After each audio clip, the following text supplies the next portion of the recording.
Et je vais à présent laisser la parole à Sacha Mandelsjak, qui va vous parler de la création d'un espace public de discussion avec des personnes vulnérables, mais lui en parlera beaucoup mieux que moi. Simplement, en guise d'introduction, je vous fais part de la parution de son livre sur l'intervention professionnelle en travail social, voilà, pour préparer le diplôme d'État d'assistant de service social. Donc voilà, avec Sarah Ferrand, et il a voilà, fait un travail très clair sur l'éthique. Voilà, donc c'est le chapitre sur les questions d'éthique. Et peut-être que tu appuieras aussi ton propos sur ce livre, je ne sais pas. Voilà, je te laisse la parole. Merci beaucoup à l'Espace Éthique et à ton accueil, Sébastien. Merci à Sébastien Claes. Merci à tout au public d'être présent, de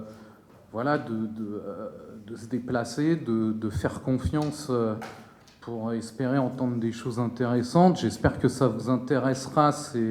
Le propos va être beaucoup plus modeste que celui de Sébastien Claes. Il s'intitule « Médiation et reconnaissance, animer un espace public en contexte de vulnérabilité ».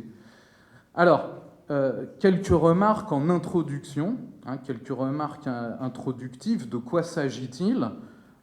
Le but, c'est ici, dans cette présentation, modestement, d'essayer de penser le domaine médico-social, mais à partir de la pratique d'animateur social, en fonction du concept qui nous préoccupe aujourd'hui, celui de médiation. Et donc, on va essayer de cerner, de bricoler, si j'ose dire, ce concept de médiation en fonction de la pratique d'animateur social. Plus précisément, il s'agit de penser une activité que j'anime une fois par semaine depuis plusieurs années au sein de plusieurs lieux, au sein d'institutions à caractère social. Alors là, je me permets de corriger ce qu'a dit Fabrice Gzil, qui m'a gentiment aussi présenté. Je ne travaille pas dans un EHPAD. Je parlerai plutôt de différents centres socioculturels. On peut appeler ça comme ça. Donc il s'agit de parler ensemble, dans cet exposé, de ce que j'appelle, avec les usagers, les gens qui participent à cette activité, un atelier philosophie-débat que j'anime avec des personnes âgées. Je suis dans un service consacré aux personnes âgées. Alors, il y a des personnes âgées, dans ce groupe tout à fait bien portantes, avec une vie sociale, qui viennent tout simplement à cet atelier philosophie-débat parce que ça les intéresse. Et puis, effectivement, il y a des personnes vieillissantes, quelques personnes en situation de handicap qui viennent également à cet atelier, ce groupe de discussion. Et donc, effectivement, ça justifie sans doute qu'on parle là de personnes vulnérables, même si le terme est assez général dans le fond, et on va peut-être le prendre sous un angle peut-être plus précis.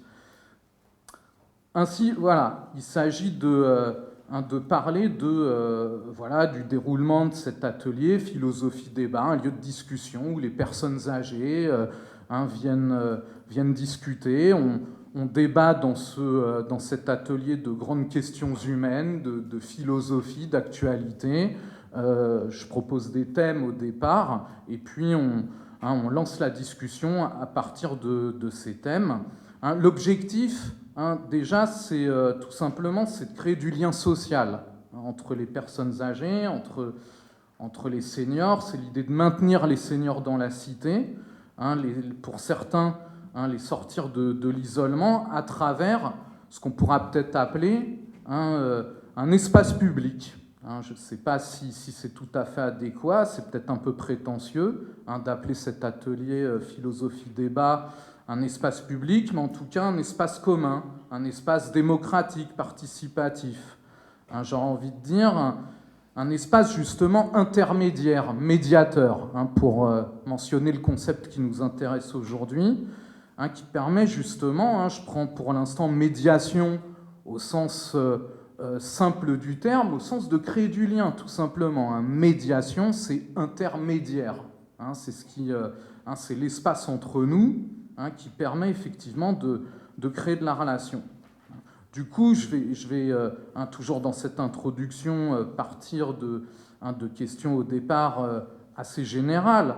En quoi cet atelier philosophie-débat, à destination des personnes âgées, constitue-t-il un espace public, un espace de médiation et peut-être de reconnaissance mutuelle entre les personnes? C'est ce qu'on va essayer modestement d'explorer, et notamment pour essayer d'approfondir ces questions. On va pour essayer de penser cette animation, cette activité que j'anime, cet atelier philosophie-débat. On va s'inspirer du modèle de l'espace public chez Habermas. Voilà, ça c'est une inspiration forte qui n'est pas surprenante. Habermas est le philosophe de l'espace public par excellence.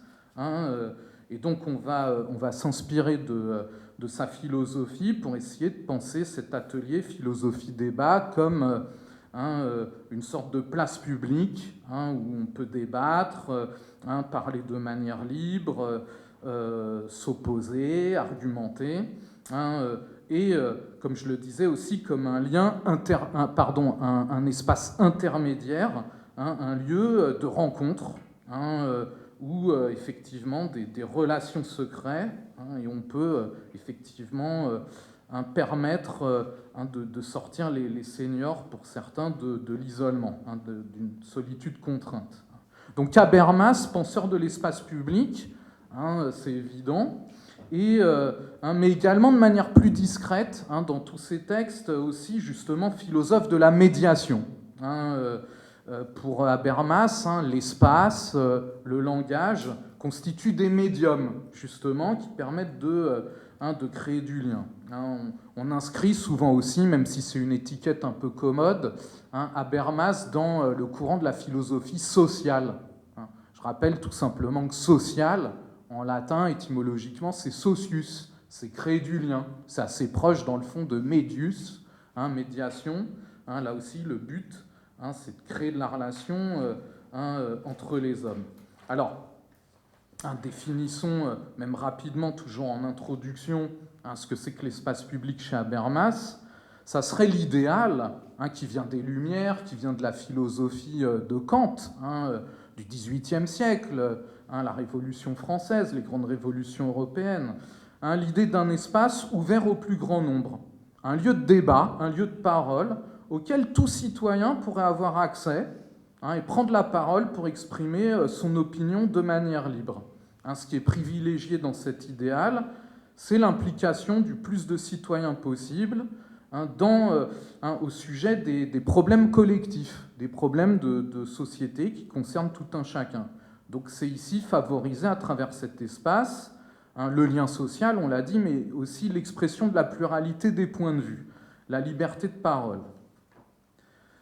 Ainsi, on va essayer, sans forcément y répondre de manière tranchée, de répondre, d'approfondir les questions suivantes. Cet atelier philosophie-débat, à destination des personnes âgées, peut-il être considéré comme un espace public véritable, un espace de participation démocratique, un espace de médiation, où on peut créer du lien aussi, et également un espace de reconnaissance mutuelle. On insistera aussi un petit peu sur ce concept de reconnaissance qui est fondamental chez Habermas, qui s'inspire notamment du grand philosophe Hegel. Il faut au moins citer son nom une fois dans une journée consacrée à la médiation. Hegel, c'est le grand philosophe à la fois de la reconnaissance, dans la phénoménologie de l'esprit, pardon pour le jargon, et de la médiation, par exemple au début de la science de la logique. Parce que, j'ai dit que je m'inspirerais de Habermas, mais aussi de des auteurs dont il s'inspire. Habermas est un grand auteur interdisciplinaire. Là, c'est Habermas vraiment lecteur de Hegel. Pour Habermas, qui lit Hegel, c'est vraiment par la médiation d'autrui, par la médiation de l'autre homme, que je peux émerger, exister en tant que sujet, en tant qu'une personne qui peut dire « je » face au monde, se confronter au monde. C'est parce que l'autre me regarde avec bienveillance que je peux me considérer comme un être digne d'exister, de discuter avec les autres, de participer à la vie collective. Donc, et Habermas, lecteur de Hegel, je vous renvoie à Vérité et justification de Habermas.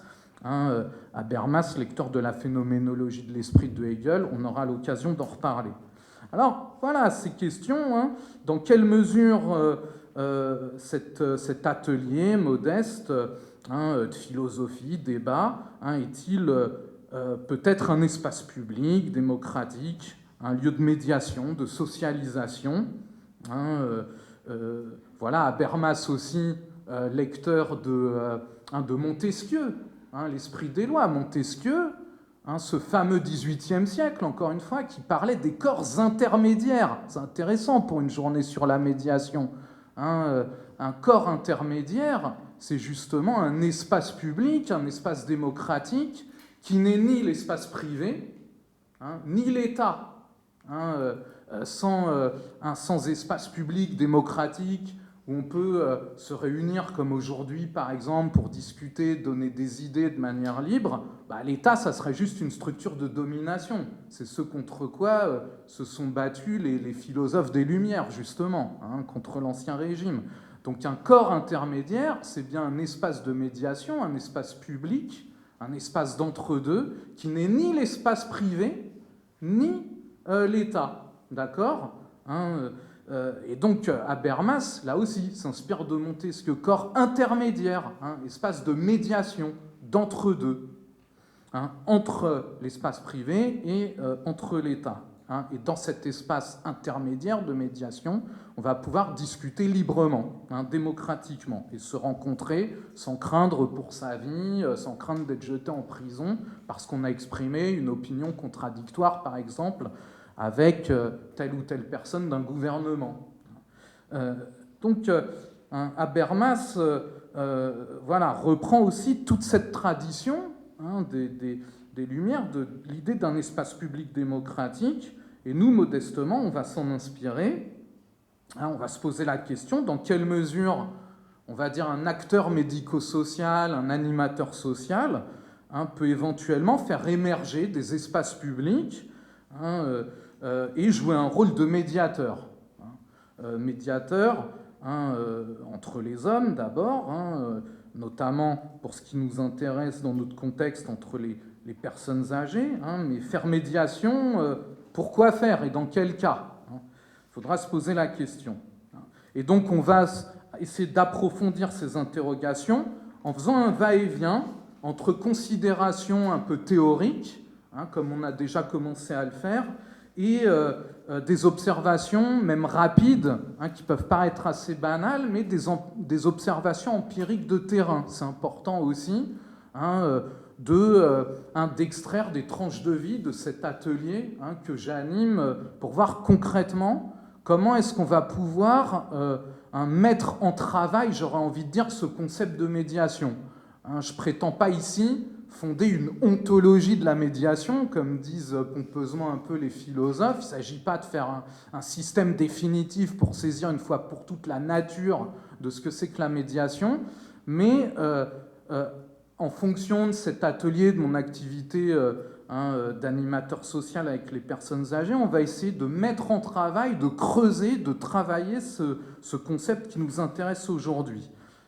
Alors, pour finir cette introduction, je précise que je vais, dans mes descriptions de terrain, je vais mentionner des personnes. Bien sûr, je précise que j'ai changé leur prénom, leur nom pour préserver au maximum l'anonymat, par respect pour ces personnes. Et maintenant, après cette introduction, assez dense, mais je pense que c'est important de rappeler le décor. Je vous propose 5 parties. En première partie, pour penser cet atelier philosophie-débat, peut-être comme un espace public, peut-être comme un espace de médiation, je vous propose 5 considérations, 5 points dans cette première partie. Tout d'abord, dans le domaine médico-social, la question importante de la présence, qui peut paraître là aussi très banale, mais qui me semble fondamentale, la présence. Pour pouvoir faire la médiation entre les personnes, créer du lien, créer de la rencontre, faut déjà être présent. Faut être là.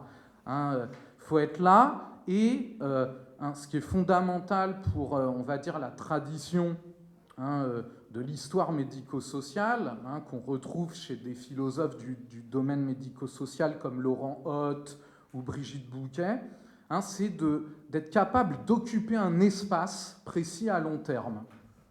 Quand on parle d'espace public, oui, effectivement, ça peut être l'idéal abstrait, lointain, d'un espace démocratique dans lequel régnerait une éthique de la discussion, avec que des discussions raisonnables, argumentées, sans s'énerver. Ici, le domaine médico-social nous ramène sur Terre assez rapidement, disant faut un local pour accueillir les gens, faut un lieu. On ne fait pas médiation comme ça, on ne crée pas de la médiation comme ça. Il faut savoir occuper un espace, comme tu as mentionné, Sébastien, la pédagogie active. Ça, c'est par exemple une tradition qui vient de Célestin Freinet, savoir investir la rue, savoir investir un trottoir, pour en faire pas seulement un lieu de circulation ou un lieu de commerce, où on fait uniquement les magasins, mais un lieu de rencontre, où les générations vont se rencontrer, les enfants, les personnes âgées. Donc c'est très important. D'abord, première considération, la présence. Être présent et présent dans un espace précis. Et à long terme, dans la durée. J'ai beaucoup apprécié aussi ta considération sur Hannah Arendt, sur le monde de l'œuvre. Parce que généralement, on sépare chez Hannah Arendt très rapidement le monde de l'œuvre et le monde de l'action, qui serait le monde du bel espace public, politique. Mais justement, même chez Hannah Arendt, dans la crise de la culture, quand elle parle de l'espace public, il y a un vocabulaire de la médiation. L'espace public, c'est d'abord de l'architecture. Il faut des places publiques, il faut des lieux aménagés pour que les hommes puissent se faire face, se réunir pour pouvoir se rencontrer, se découvrir, parler ensemble. C'est par exemple ce qu'une commentatrice de Hannah Arendt qui s'appelle Anne Amiel appelle la scène. Un espace public, c'est d'abord une scène, comme une scène de théâtre, où les gens peuvent apparaître sans crainte les uns face aux autres. Mais pour ça, j'insiste toujours sur ma première considération, faut un espace concret, qui endure même, j'aurais envie de dire, et surtout, dans la durée, comme tu disais, il faut savoir s'installer 1 mois, 6 mois, 3 ans, 5 ans, dans un même quartier, pour que les personnes âgées, pour que les personnes vulnérables s'habituent au lieu.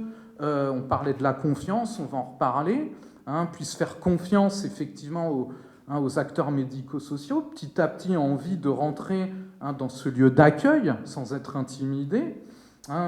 Donc effectivement, faire d'un endroit un espace public, un lieu intermédiaire où on se rencontre, un lieu de médiation, un lieu d'accueil où les gens savent que dans 1 mois, 2 mois, 6 mois, 1 an, ils pourront revenir. Lorsque les personnes fragilisées, vulnérabilisées auront besoin de parler quelque part, de se poser quelque part avec un café, d'être écoutées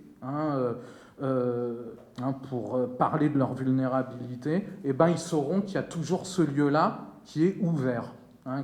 Donc, effectivement, par exemple, Xavier Renoux, travailleur social, éducateur, insiste sur le concept de permanence dans le domaine médico-social. Intéressant le terme de permanence. La permanence, c'est la question de la durée. Pour pouvoir créer de la médiation, créer du lien avec les gens, faut être là en permanence, faut qu'ils soient rassurés, qu'ils sachent qu'on sera là dans un même quartier, etc. La permanence, donc c'est le temps évidemment, mais on dit aussi tenir une permanence dans un lieu précis. Donc l'importance d'occuper un espace, d'abord, pour créer de la médiation, et un espace dans la durée, il faut de l'endurance. Donc ça, c'est une première chose fondamentale. Et là, je renvoie effectivement à cette tradition médico-sociale chez Célestin Freinet, l'idée vraiment comment réfléchir sur l'occupation d'un espace dans la durée. Il y a sans doute des choses aussi à voir chez Fernand Deligny là-dessus, comment bricoler un espace qui dure. Et donc, voilà, déjà un espace. Ce qu'on appelle une institution, quand on parle d'institution médico-sociale, étymologiquement, une institution en latin, ça veut dire ce qui tient debout. Il faut un bâtiment, il faut un lieu, il faut des contours pour accueillir les gens et faire un espace public, un espace de médiation. Toujours au sujet de la présence, là je vais beaucoup m'appuyer dans cette présentation de manière générale sur deux psychiatres, Cateline et Marcelli, qui ont écrit un livre, un ouvrage dont je vais beaucoup m'inspirer dans cette présentation. Le titre est parlant, vous allez voir. Il s'appelle « Pour une théorie du soin avec médiation », justement. Comment, effectivement, dispenser du soin en réfléchissant à ce que peut être un acte de médiation. Et ce que nous disent Cateline et Marcelli, si on approfondit cette question de la présence, une fois qu'on a l'espace, il ne faut pas que ça soit un hall de gare désert. Comme disent Cateline et Marcelli, c'est leur expression, le véritable animateur, où ils utilisent justement le terme de médiateur aussi, c'est celui qui est capable d'être exposé à la rencontre visuelle. Le médiateur, l'animateur social, celui qui est censé accueillir des personnes vulnérables, il est censé être exposé à la rencontre visuelle, il faut qu'il soit identifiable sous le regard des autres, faut que effectivement on puisse le voir tout simplement. Alors ça paraît banal de dire ça, mais Cateline et Marcelli disent par exemple, je reprends leur terme, que c'est épuisant parfois d'être sous le regard des autres. On pense aussi à la question du regard chez Sartre ou Goffman. Le regard de l'autre, il peut être dévorant, il peut être réprobateur, mais c'est le boulot de l'animateur-médiateur pour Cateline et Marcelli, de l'acteur médico-social. Ils disent bien exposé à la rencontre visuelle. Et là, effectivement, comme Fabrice Gzil, on pense tout de suite à des philosophies de l'accueil, comme celle de Lévinas, qui parle d'exposition à l'autre, d'exposition à la vulnérabilité d'autrui. Le fait, effectivement, d'être exposé au visage de l'autre, à la vulnérabilité, et de devoir répondre de cette vulnérabilité. On pense aussi à la question de l'hospitalité chez Derrida, ou encore au droit de visite chez Kant dans le projet de paix perpétuelle, qui est repris par Habermas. Bref, premier point fort, l'idée d'être présent, et ça c'est pas une évidence, pour créer de la médiation, il faut un espace, il faut être exposé en permanence à la rencontre visuelle.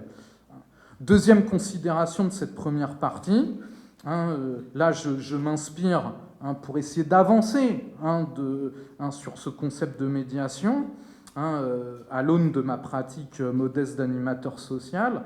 Là, je m'inspire de Marc Lull et Philippe Kabongo Mbaya, qui ont écrit en 2008 un livre qui s'appelle, là encore, « Expulsion ou médiation ». Au moins, on n'est pas hors sujet. La deuxième dimension que je soulèverai ici, c'est justement, on en a parlé, la confiance.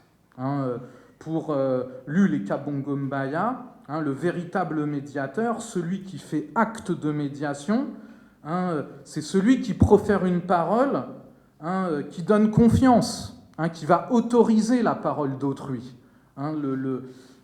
Justement, on va parler de vulnérabilité sociale, plus précisément dans la philosophie de Habermas, celui qui est invisibilisé socialement, par une fragilité, par des accidents de la vie, celui qui n'ose plus parler, qui n'ose plus se montrer dans l'espace public sous le regard des autres. Et donc le boulot, j'aurais envie de dire, du médiateur, animateur médico-social, ça serait de redonner cette confiance à cet autrui vulnérabilisé, pour que cet autrui reprenne la parole et puisse à nouveau se présenter aux autres, être visible et audible dans l'espace public par les autres hommes. Voilà, et troisième considération, la confiance est bien sûr liée à la question de la reconnaissance. La reconnaissance, justement, c'est parce que une parole bienveillante m'encourage, me fait grandir, me fait croire en moi-même, en mes possibilités, en ma dignité, que j'acquiers l'estime de moi-même, que je me perçois comme un être digne de prendre la parole face aux autres, de croire en moi, d'avoir la prétention que ce que je vais dire aux autres peut être intéressant, que ma parole peut être intéressante pour les autres, peut être discutée, réfutée, pourquoi pas par les autres, mais en tout cas entendue. Donc là, effectivement, c'est Habermas vraiment un lecteur de Hegel, aussi, la question de la reconnaissance. C'est par la médiation de l'autre que je peux augmenter ma capacité à exister, si vous voulez, à prendre la parole face aux autres, à exister face aux autres.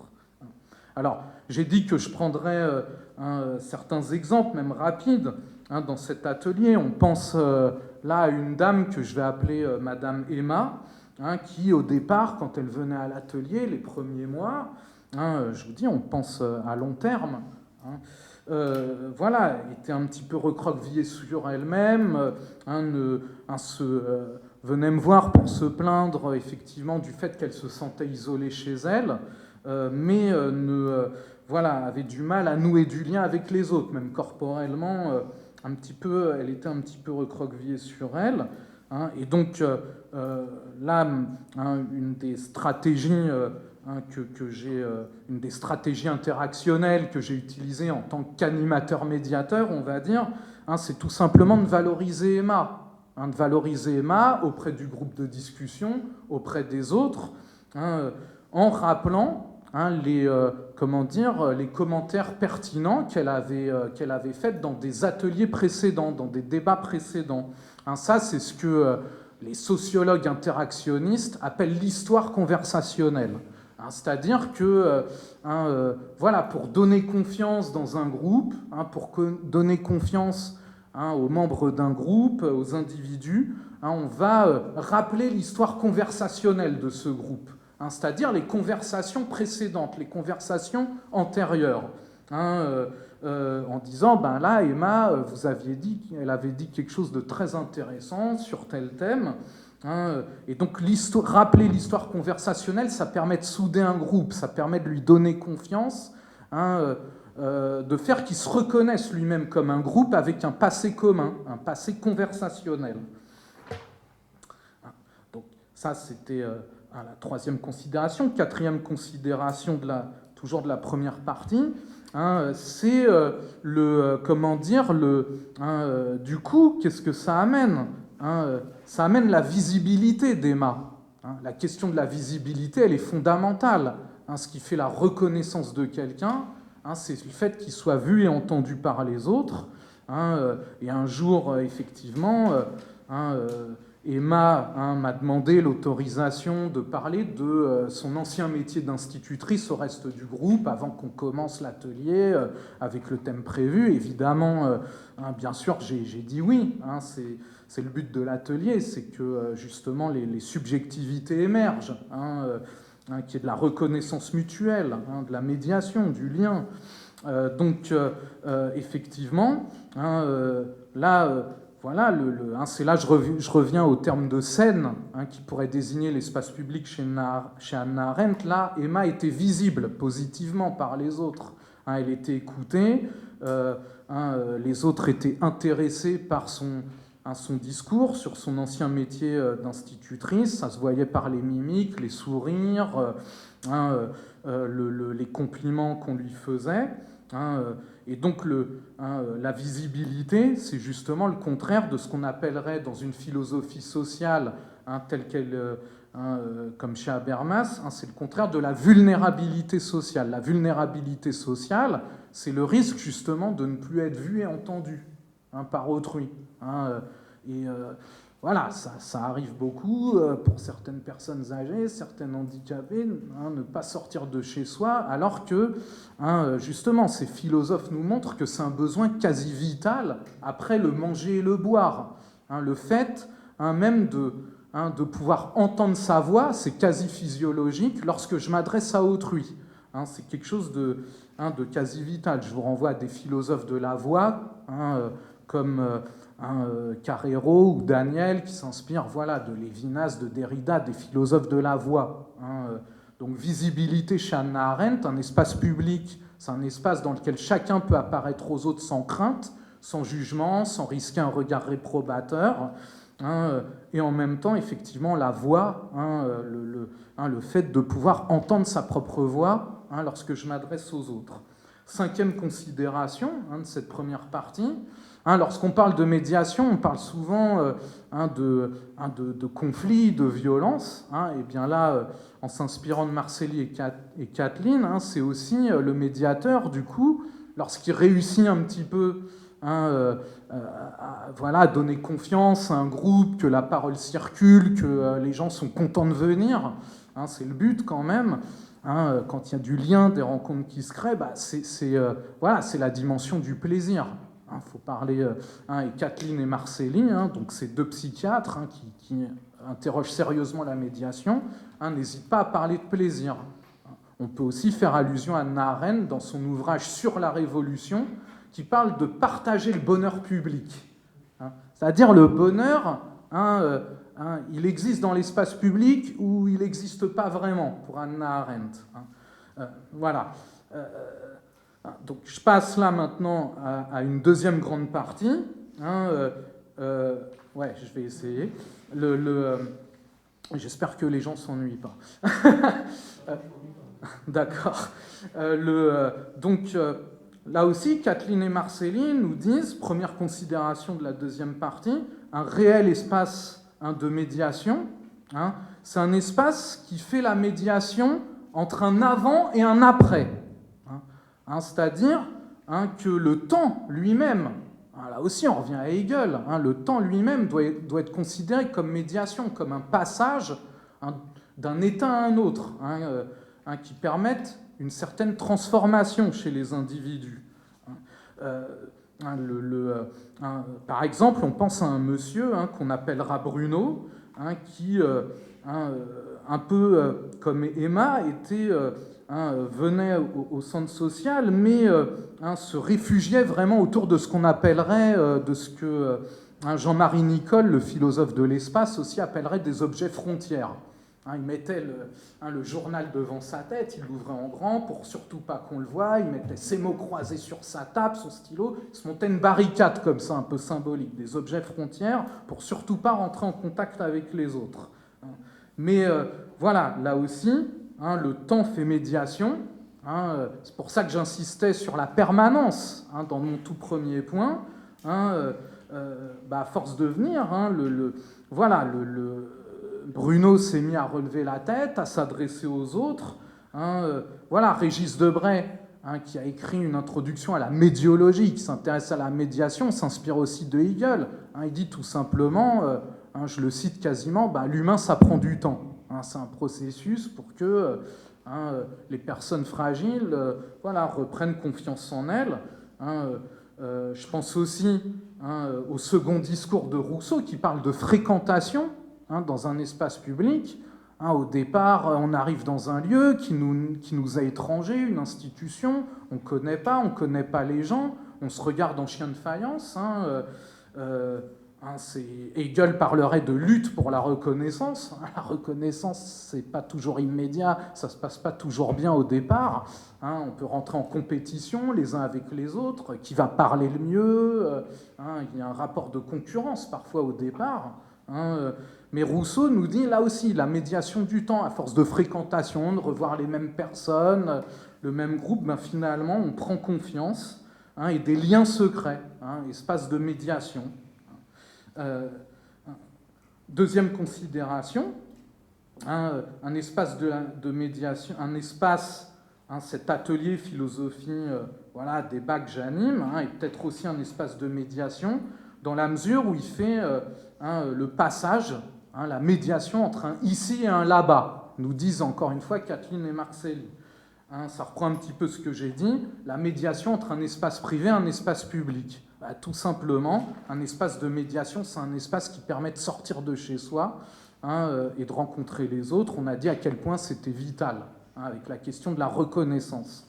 Je cite juste la phrase d'une dame qui participe à cet atelier, une phrase qui m'a beaucoup plu, qui montre bien ce caractère émancipateur de passer de l'espace privé à l'espace public. Et évidemment, on pense aussi à Hannah Arendt. Ces femmes qui sortent de leur cuisine pour venir faire de la philosophie. Ça m'a beaucoup plu comme phrase. Alors, au-delà du caractère féministe, émancipateur, qui me plaît déjà énormément, ça montre bien, à travers cette phrase un peu banale, ça montre bien cette nécessité pour grandir, pour accomplir son humanité propre, d'avoir un lieu dans lequel aller quand on sort de chez soi. Parce que, là encore, on pourrait revenir à Montesquieu, dont s'inspire aussi Hannah Arendt, ce que Montesquieu, une fois de plus, appelait des corps intermédiaires, mais ce qu'il appelait aussi des parlements. Les parlements, c'est des endroits où on peut parler, on peut se rencontrer pour discuter de nos visions de la société.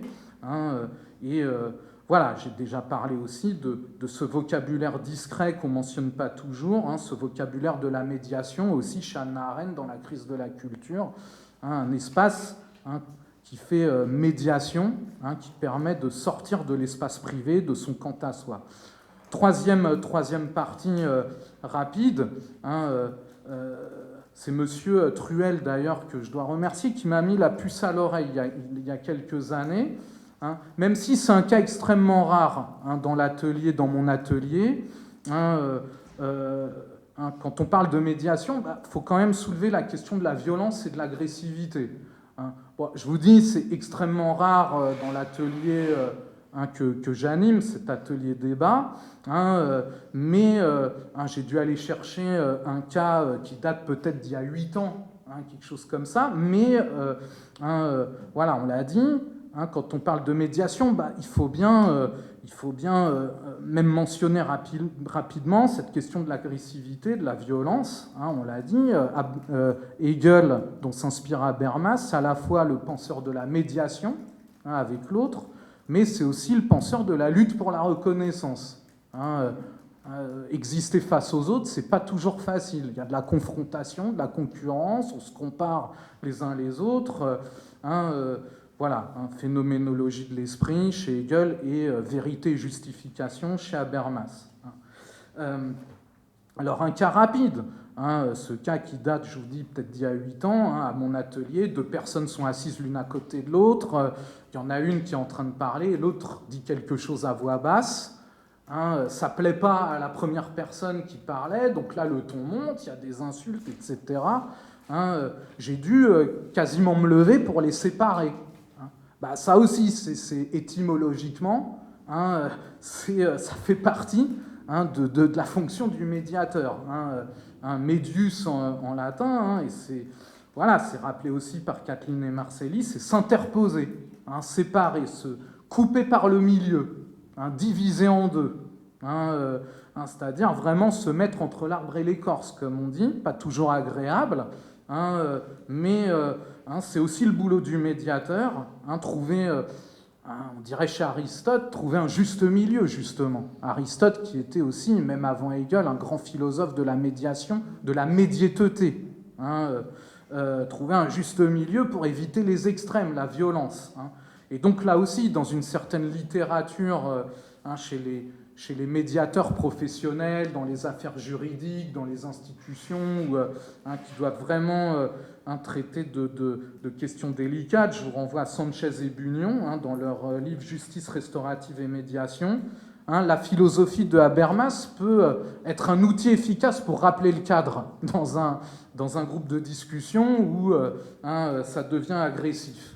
Rappeler le fait de ne pas s'interrompre, le droit pour chaque interlocuteur d'exprimer librement son opinion, de contredire autrui, d'écouter les autres et accepter aussi d'être contredit. Ça paraît banal, mais chez les médiateurs, il y a cette reprise de l'espace public chez Habermas, de l'éthique de la discussion chez Habermas, pour essayer justement de recréer du lien entre les personnes fâchées, j'ai envie de dire, et d'apaiser la violence. Alors, je voudrais mentionner là la stratégie avec un ancien chef de service que j'ai eu, la stratégie qu'on a mise en place pour essayer de dépasser cette violence, cette agressivité qui se répétait, et de proposer, comment dire, aux personnes, on va dire, qui faisaient preuve d'agressivité, justement le fait de créer leur propre espace de création dans le centre, de créer leur propre activité, de mener leur propre activité, d'être eux-mêmes animateurs, de jouer un rôle d'animateur-médiateur. Donc certains s'en sont saisis. Il y a des usagers, des personnes qui ont pris en charge des cours de langue. Il y a une personne qui avait envie de donner des cours de langue. Il y a une autre personne qui a fait de la photographie. Donc là aussi, Habermas, lecteur de Hegel, derrière l'agressivité, il y a un désir de reconnaissance, un désir de l'autre. Et donc ça aussi, c'est un critère de l'espace public chez Habermas. C'est-à-dire qu'un réel espace public, comme peut-être l'atelier philosophie débat que j'anime, c'est un espace qui permet la médiation vers d'autres espaces de créativité. C'est un espace qui est susceptible de produire d'autres espaces. Donc ça, c'est un critère fort chez Habermas. Je vous renvoie à un commentateur de l'espace public chez Habermas, Yves Saint-Omer, qui, dans un livre qui s'appelle « La démocratie impossible », point d'interrogation, sur Weber et Habermas, parle de cercle vertueux. Quand ça se passe bien, ça veut dire qu'il y a un espace initial où ça se passe bien, où on arrive à canaliser l'agressivité pour que les personnes créent de manière autonome leurs propres espaces de création. C'est un cercle vertueux, c'est un critère fort pour dire qu'un espace est un réel espace de médiation et un réel espace public. Quatrième grande considération, là, je reprends une fois de plus une expression de ces deux psychiatres qui m'inspirent beaucoup, Kathleen et Marcelli, la question de la médiation corporelle. Tout simplement, première considération, ça aussi, les philosophes l'ont vu, là encore, Habermas, lecteur de Hegel, dans Vérité et Justification, mais ce n'est pas le seul, c'est par la médiation des corps déjà qu'on se rencontre. Ça paraît banal à rappeler, mais c'est fondamental. C'est par l'intermédiaire des corps qu'on se voit, qu'on se parle. Habermas cite la phénoménologie de l'esprit de Hegel. Hegel nous dit c'est par la médiation des organes, par la bouche qui parle, par la main qui agit, les jambes qui me permettent d'aller vers les autres, que justement je peux me déployer à l'extérieur en tant que sujet, rencontrer les autres et acquérir de la reconnaissance et reconnaître les autres. Le corps et le langage sont des médiums chez Hegel et Habermas. Ça, c'est repris, cette réflexion, elle est reprise vraiment par des philosophes de l'éthique médicale et médico-sociale comme Michel Dupuy, par exemple, dans Philosophie, anthropologie du corps, qui, lui, s'inspire plus de Merleau-Ponty, un corps pour se faire voir. Mais peu importe, c'est la même idée. Pour être vu et reconnu par les autres au sein d'un espace public, c'est acquérir de la reconnaissance, c'est pouvoir être heureux, le bonheur public, nous dit une fois de plus Hannah Arendt. Mais Deuxième considération, dans cette quatrième partie, on le sait bien, je pense beaucoup d'entre nous ici dans les professions médicales, le secteur médico-social, qu'en est-il lorsque le corps de l'autre, d'autrui, est vulnérabilisé, lorsque le corps est vieillissant, handicapé, qu'il a des difficultés justement à faire médiation avec les autres, ce corps chez Hegel et Habermas qui devait permettre de faire lien, médiation avec les autres, d'aller vers les autres. Qu'en est-il lorsque justement le corps en souffrance devient plus un obstacle à la rencontre avec l'autre qu'une médiation? Là, on pense par exemple dans l'atelier qu'on anime à Christian, justement, qui a un handicap au niveau de la bouche, des défauts d'élocution, qui a du mal à parler aux autres. Justement, là aussi, ça m'a beaucoup fait penser à Habermas, qui, dans son enfance, justement, est né avec une sorte de bec de lièvre qui a été mal opéré. Et il raconte dans son enfance que les autres enfants à l'école se moquaient de lui parce qu'il n'arrivait pas, il mettait beaucoup de temps à dire une phrase. Et c'est pas pour rien que c'est devenu le philosophe de la communication par excellence. Et ça me fait vraiment, ça me touche et ça me fait penser à Monsieur Christian, qui a ce problème d'élocution. Lorsque je me souviens, lorsque j'ai étudié avec mon groupe dans l'atelier un texte de Hobbes, il me montrait avec le doigt les mots qu'il n'arrivait pas à comprendre et qui lui posaient difficulté. Et donc, il fallait prendre ce temps-là, faire comprendre au reste du groupe qu'il fallait prendre ce temps-là pour communiquer avec Christian. Christian également, qui a une partie du corps paralysé, qui vient avec un déambulateur dans le local, donc qui a une démarche pesante. Le déambulateur est encombrant, il fait du bruit. Du coup, ça crée pas de la malveillance, mais certains regards. Là, je renvoie vraiment à Habermas, lecteur de Goffman, Stigmate. Dans les interactions entre ce que Goffman appelle les interactions mixtes, c'est-à-dire entre personnes dites valides et personnes dites handicapées, il faut faire attention aux mots, et bien ça, les personnes valides, malgré elles, vont avoir des regards stigmatisants, de gêne, de peur, lorsque la personne vulnérable, dont le corps est en souffrance, vient à sa perception, si vous voulez. Soit le regard est trop pesant, on reste dans la sidération face au corps en souffrance, soit on évite de regarder, on invisibilise. Mais dans les deux cas, c'est l'absence de reconnaissance. C'est la vulnérabilité sociale. Et comment dire, moi j'ai remarqué cette question, elle est d'autant plus aiguë au début de l'atelier, avant que l'atelier commence, au moment de s'asseoir. Je vois l'inquiétude des personnes handicapées qui marchent, qui sont obligées de marcher avec des cannes, des béquilles, des déambulateurs. Je vois dans leur regard l'inquiétude, comment je vais m'asseoir, où est-ce que je vais pouvoir m'asseoir, alors que les personnes valides ne se posent pas la question. Voilà, elles posent leur sac, la chaise à côté d'elles, elles gardent une place pour le copain ou la copine qui va venir plus tard. Et donc ça aussi, c'est toute une question. Il y a le psychanalyste François Roustan qui a écrit un texte qui s'appelle « Être convenablement assis ». C'est un vrai enjeu dans un espace public qui se veut accueillant, qui se veut faire de la médiation. Je vous renvoie à Picmal et Ruiz, à Chantreau. Comment l'espace, ça s'organise concrètement. Comment faire pour que les gens soient autour d'une table, tous sans exception. C'est ça l'idéal de Habermas. Bien ou mal portant, tous sans exception. Comme dit Lévinas dans ses 4 lectures talmudiques, qu'ils soient assis de manière à faire une assemblée de visages et non une société anonyme. Une assemblée de visages, c'est justement une assemblée où on est visible les uns par rapport aux autres, où on se parle, où on s'écoute.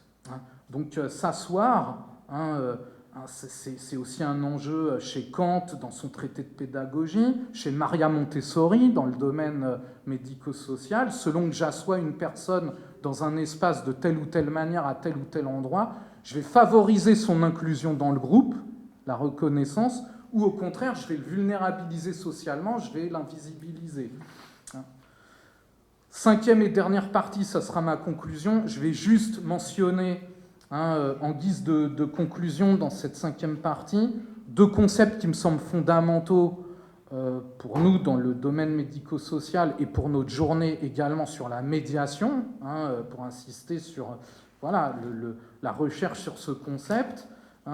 D'abord sur le concept d'automédiation. Alors qu'est-ce que ça veut dire l'automédiation ? C'est un terme de Jean-Marie Brevard, un acteur médico-social qui croise justement la réflexion sur le domaine médico-social en investissant, si vous voulez, la philosophie justement de l'espace public chez Habermas. Et à partir de Habermas, avec son expérience d'acteur médico-social, Jean-Marie Brevard va parler d'automédiation. Alors qu'est-ce que c'est que l'automédiation ? Je vais essayer de l'expliquer de manière simple avec mon expérience, toujours par rapport à ce groupe de discussion avec les personnes âgées et certaines personnes vulnérables au sein de cet atelier philosophie-débat. Finalement, c'est en échangeant, en menant leur propre débat, leur propre échange, leur propre dialogue, que le groupe s'autoconstitue. C'est-à-dire que le groupe se construit lui-même au fur et à mesure de son activité langagière. C'est-à-dire que l'animateur, médiateur que je suis, il a fait juste émerger un espace public susceptible de créer du lien, mais le médiateur, c'est une réussite quand la petite personne incarnée du médiateur qui représente l'institution disparaît au profit de la médiation. Le groupe fait médiation de lui-même, il prend son autonomie, les membres de l'atelier philosophie-débat, lorsque la parole circule de manière fluide, avec plaisir, n'ont plus besoin de la petite personne, de l'animateur social médiateur. Justement, le groupe prend conscience de son existence, il se consolide lui-même en menant sa propre activité langagière. Il s'autoconstitue, il s'affirme, il affirme son existence collective de manière positive. Et donc, là aussi, à travers cette automédiation, c'est la reconnaissance mutuelle qui émerge. Donc voilà, le groupe comme automédiation, comme médiation de lui-même. Je suis désolé pour le jargon, j'espère que c'est clair. Un dernier concept, utilisé aussi par Jean-Marie Brevard, mais qui prend un sens vraiment particulier, là encore chez Kathleen et Marcelli. Kathleen et Marcelli vont parler de remédiation et soulèvent une étymologie très intéressante. Alors, est-ce que cette étymologie est fantaisiste ou pas ? En tout cas, elle a du sens pour nous. Dans médico-social, dans médiation, il retrouve la racine médicale, la question du soin, remédiation, un remède. On trouve aussi cette étymologie chez Jean-Charles Sourniat, par exemple, historien de la médecine. L'idée, c'est de dire que peut-être cet atelier philosophie-débat, comme espace public, espace de médiation, fait là aussi modestement, je ne sais pas, œuvre de réparation, de remédiation. Peut-être qu'il apporte un soin, un remède à une certaine souffrance, la souffrance de l'isolement, aux vies fragilisées. Et donc, là aussi, je vais donner un exemple concret. Un jour, des participants à l'atelier sont venus me voir avant que l'atelier commence, en disant écoute Sacha, il y a telle et telle personne qui venait souvent à l'atelier, qui venait souvent dans le local, faire des activités, etc. Ces personnes sont décédées depuis un moment. On était attachés à elles, on les connaissait, on a vécu une tranche de vie avec elles. Est-ce qu'on peut dire quelques mots, chacun, pour ceux qui veulent, dans le cadre de ton atelier, avant que tu commences voilà, l'atelier en tant que tel. Et donc là, cet espace public, cet espace de débat, est quasiment devenu une sorte d'espace de rite sans croyance, où les personnes qui le souhaitaient pouvaient rendre hommage à leurs disparus, et donc faire médiation entre les morts et les vivants. Par exemple, quand Dolto parlait des rites de passage, elle parlait de médiation, justement. Un passage entre les morts et les vivants. Et ça, c'est une problématique. Pourquoi je parle de ça? Parce que c'est une problématique qu'on rencontre parfois dans les institutions médico-sociales. On nomme pas les morts.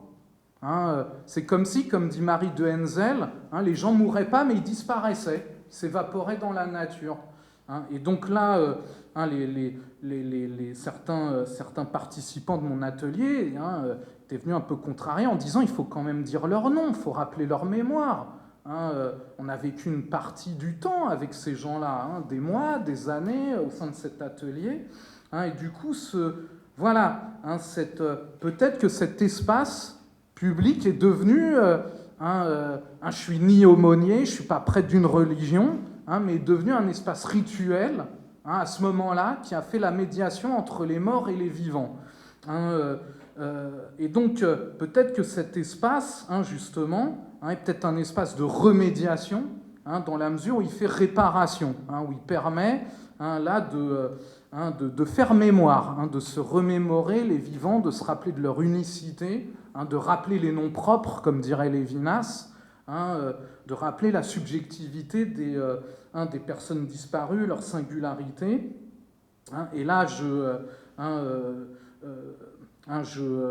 j'ai été extrêmement touché aussi, puisque, je vous l'ai dit, c'est un atelier où...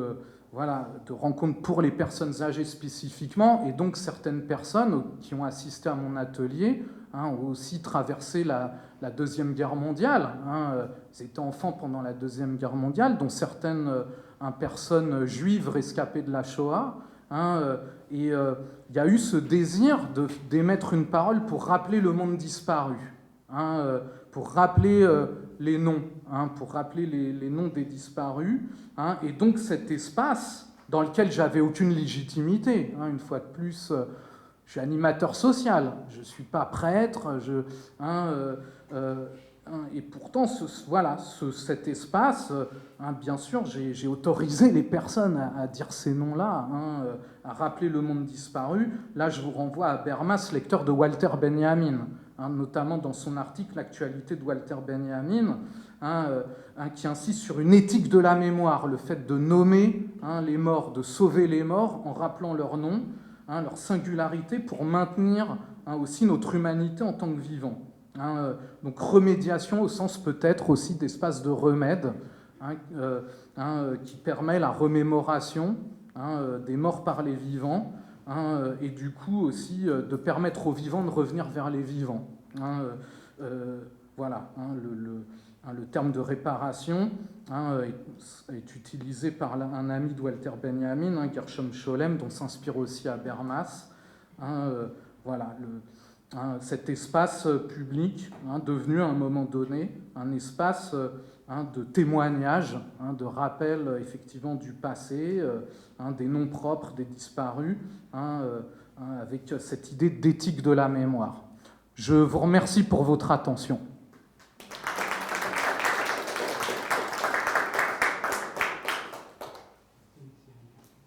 Pardon ? Oui, pardon, excusez-moi. Si j'ai eu un moment de... Si effectivement, s'il y a des questions, si je peux répondre, ce sera avec plaisir. J'espère que c'était clair, que le propos était clair. Oui, Monsieur Truel, avec plaisir. Oui, moi je voulais remercier particulièrement, si on m'entend là, remercier particulièrement Sacha, parce qu'il a élargi la notion de médiation. Nous, médiateurs au sens, c'est-à-dire pratique du terme, la médiation, c'est la résolution des conflits. Et puis ça se passe dans un cadre secret, intime, avec peu de personnes. En fait, la médiation, c'est beaucoup plus que ça, bien entendu. Et tu as, par touches successives, montré où elle s'infiltre partout dans la vie publique. Et ça, je pense qu'il ne faut pas que les médiateurs se replient sur cette notion limitée de la médiation.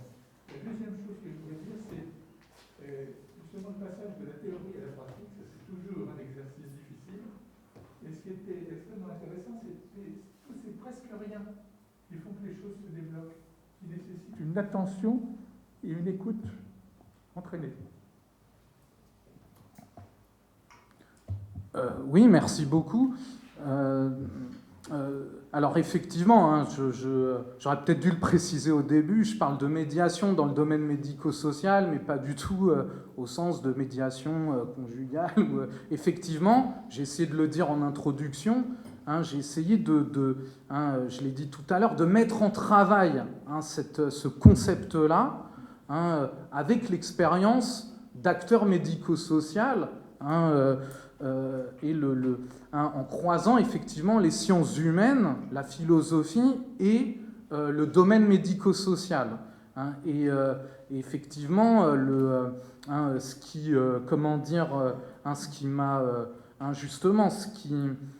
m'a permis de faire cette recherche interdisciplinaire, c'est notamment des auteurs comme Habermas, qui sont interdisciplinaires, qui sont foisonnants, qui font appel à la psychologie, à la philosophie politique, la philosophie du langage, Austin et Searle, comme en parlait Sébastien tout à l'heure, et aussi Habermas, lecteur de Goffman, je l'ai mentionné très rapidement, mais du coup qui ouvre la possibilité de passer de la philosophie à la description concrète d'un terrain. Et ça a été extrêmement précieux pour moi. Moi, je viens de la philosophie, je suis très confortable dans l'abstrait, les concepts. J'ai dû me faire violence pour me dire il faut décrire un terrain à un moment donné. Et ça, c'est justement par l'intermédiaire d'Habermas, Goffman, qui m'a permis justement d'analyser des interactions dans le cadre de ce qu'on appelle chez Goffman la sociologie interactionniste, c'est-à-dire analyser des vrais échanges. Voilà, est-ce que les gens se sourient ou pas? Est-ce qu'ils se tutoient? Qu'est-ce qui se passe avant l'atelier? Qu'est-ce qui se passe après l'atelier? Est-ce qu'ils vont faire des choses ensemble après? Après la fin de l'atelier, ces gens-là, est-ce qu'ils vont aller faire des manifestations ensemble? Je me souviens de la période des Gilets jaunes. Ça a créé des rencontres et puis les gens sont partis. Il y a des groupes qui se sont formés, des personnes sont parties dans d'autres espaces faire d'autres choses. Mais il y a eu du lien, la reconnaissance a eu lieu. Et donc, effectivement, c'est vraiment la sociologie interactionniste qui a permis de saisir, c'est presque rien, j'aime bien votre terme, justement, le fait d'avoir la tête rentrée, est-ce que je vous vois les gens ou est-ce que je les tutoie, qu'est-ce que ça veut dire au niveau de la relation que je tisse avec autrui. Donc, et pour insister, que la reconnaissance, une fois de plus, c'est la question de la visibilité et d'être audible.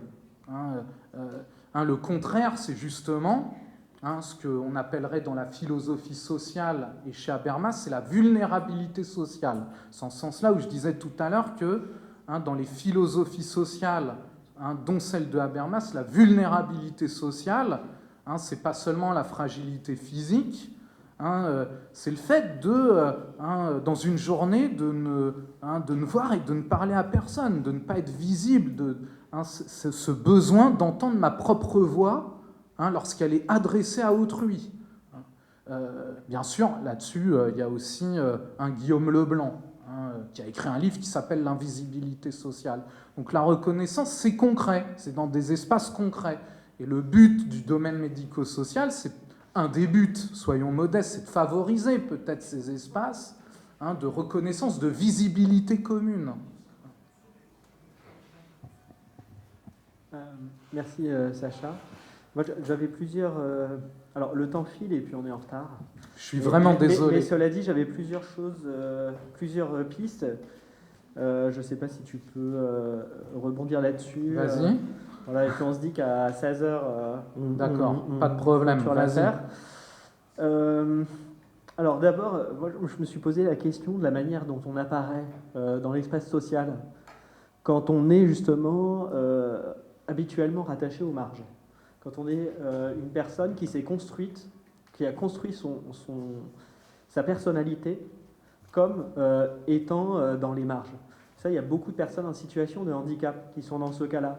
C'est-à-dire qu'ils ne vont pas à l'école comme les autres enfants, il y a des dispositifs spécifiques, comment on se construit l'identité dans ce cadre-là, et ensuite comment est-ce qu'on peut finalement apparaître dans l'espace public, comment on peut surgir dans l'espace public commun, dans le monde commun. Et ça, c'est une question parce que justement, je reprends Hannah Arendt, ce chapitre sur l'action, où elle dit que précisément, quand on apparaît en tant qu'acteur dans cet espace public, on n'est pas dans la description de ce qu'on est, mais on est plutôt dans le qui on est. C'est-à-dire, on apparaît par son action en elle-même, et non pas par la description qu'on fait de soi-même, mais par son action, qu'est-ce qu'on fait. Et c'est le qu'est-ce qu'on fait qui nous définit de manière évolutive. Donc il y a cette dimension-là qui me semble intéressante, parce que finalement, tant qu'on n'est pas dans cet espace commun, c'est plutôt qu'est-ce qu'on est, c'est-à-dire quelque chose d'assez définitif, qui est souvent assigné de l'extérieur, qui prévaut sur le déploiement qu'on peut avoir, nous, dans la vie et dans l'espace social. Donc je pense que pour les personnes vulnérables ou fragiles, cette apparition dans l'espace social compte beaucoup.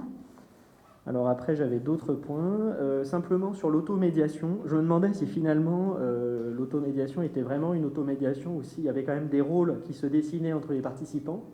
Il y a bien des rôles nécessaires, et même quand on ne les a pas institués, de fait, il y a des gens qui prennent tel ou tel type de rôle, qui vont se retrouver finalement les médiateurs. Peut-être que le médiateur en lui-même, c'est plusieurs rôles, et que différentes personnes dans le groupe prennent chacun des rôles, un des rôles du médiateur comme ça, et que ce rôle du médiateur est éclaté dans le groupe, plutôt que c'est pas vraiment une disparition, peut-être, c'est plutôt peut-être un éclatement du rôle du médiateur. Et puis le troisième point sur l'idée de médiation entre les vivants et les morts, l'idée du rituel, etc. Je trouve que c'est intéressant.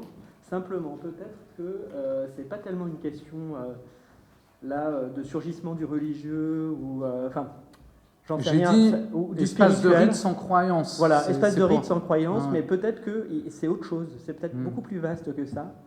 C'est peut-être simplement que un groupe qui se réunit régulièrement prend des caractéristiques de la communauté. Et il faudrait voir en quoi il s'agit de groupes. On parle de santé communautaire. En quoi il peut s'agir de groupes qui tendent vers la communauté. Après, il faudrait savoir ce que c'est que la communauté, le définir, plusieurs définitions. Et comme on n'a que 5 minutes, je pense qu'on ne va pas pouvoir aller profondément dans cette question, mais je me posais cette question-là quand même en t'écoutant. Merci beaucoup, Sébastien. C'est vrai que tu poses des questions fondamentales. Alors, en plus, voilà, je vais essayer d'être rapide. Comment dire alors, la question de l'apparition alors, on ne peut pas faire des généralités des personnes handicapées. C'est pour ça que je reviens à chaque fois à mon petit atelier, à l'expérience. Ces personnes-là viennent, les personnes auxquelles je pense viennent d'un même foyer, un foyer de vie pour personnes vieillissantes et personnes handicapées. Et ce qu'il y a d'intéressant, je ne sais pas si ça répond à ta question, mais ils viennent en groupe. Et déjà, ça, c'est intéressant.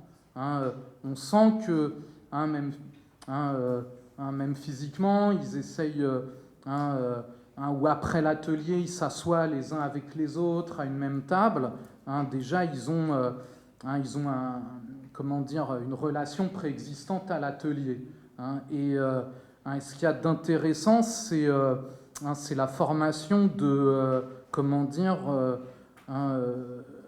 ce qui peut se manifester là aussi dans l'interaction, si on analyse les interactions dans ce groupe, c'est le fait de, par la parole même, créer ce groupe où ils se consolident les uns les autres, où ils se rassurent les uns les autres, en s'exprimant, en disant, justement, en utilisant des pronoms personnels comme nous. Nous, on doit rentrer là, maintenant, c'est l'heure du repas, où on a apprécié ou on n'a pas apprécié l'atelier aujourd'hui. Donc, ça aussi, c'est une analyse assez classique des conversationnalistes, des sociologues interactionnistes qui analysent les conversations. Quand apparaît les mots comme nous, on, justement, par le langage, ça crée de la communauté. Je réponds en même temps à ta troisième question, t'as vu, j'essaye d'être rapide. Donc le fait de dire nous crée le groupe, quelque part. Donc ça peut créer aussi, voilà, le fait de prendre confiance en soi par le collectif, pour apparaître face aux autres, justement. Donc, je pense là encore, alors sur un autre point, mais à ce monsieur Christian dont j'ai parlé précédemment, ça c'est ce que Goffman, dans sa sociologie interactionniste, appelle dans Stigmate, le livre où Goffman, justement, observe les interactions entre personnes dites valides et personnes handicapées. Il appelle ça le supplice de l'apprentissage. J'ai remarqué que Christian, il y a une feuille d'émargement pour chaque atelier, pour chaque activité. Et donc Christian, dont j'ai dit qu'il a une partie du corps paralysée, les doigts, il se force quand même, personne ne l'oblige évidemment, à signer la feuille d'émargement. Peut-être qu'il veut montrer, visibiliser que comme les personnes valides, lui aussi il est capable de signer son nom. C'est une manière peut-être de revendiquer effectivement une forme de reconnaissance, d'acceptation par le groupe.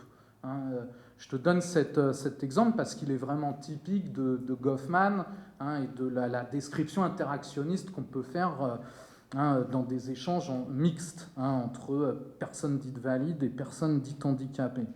Donc je te répondrai par c'est presque rien, comme disait M. Truel. Je ne sais pas si c'est satisfaisant. La deuxième question... ouais, ça c'est vrai, tu as raison, c'est très pertinent. La question du rôle de chacun qui se dessine dans un groupe au fur et à mesure du temps, effectivement, chacun va essayer d'exister dans le groupe à sa manière. Et ça aussi, c'est quelque chose qu'observent beaucoup les sociologues interactionnistes. Il va y avoir celui qui va se donner le rôle du blagueur, celui qui fait rire tout le monde. Je me souviens d'une personne, il y avait un débat à un moment qui avait dérivé sur les gilets jaunes, et pour montrer l'immaturité, ce que la personne pensait, l'immaturité du mouvement qui était les gilets jaunes, il avait parlé de gilets jeunes, disant ils sont un peu jeunes encore dans leur tête. Donc voilà, je pense à une personne qui faisait des jeux de mots, qui faisait des blagues, qui faisait rire tout le monde. Il va y avoir effectivement le rôle de celle qui fait passer la feuille d'émargement, qui crée du lien aussi par là.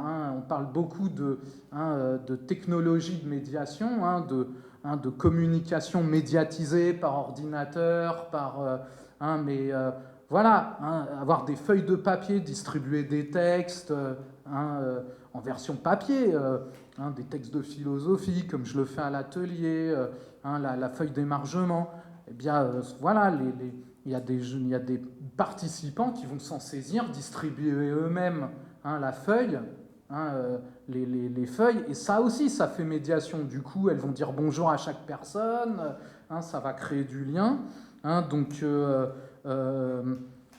a une personne qui va vouloir créer un groupe WhatsApp. Ça va être la référente un WhatsApp. Là aussi, on est dans la médiation. Donc, effectivement, c'est fondamental. Tu as tout à fait raison. En fait, il n'y a pas un médiateur qui représente l'institution et qui, comme ça, sommerait à une sorte d'injonction à la participation.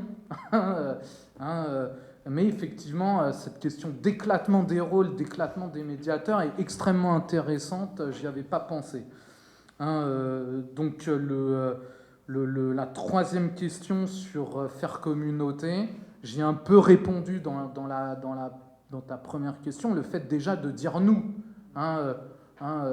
Voilà, au bout d'un moment, les gens disent nous, les copains de l'atelier, ou nous, les copains de l'atelier philo.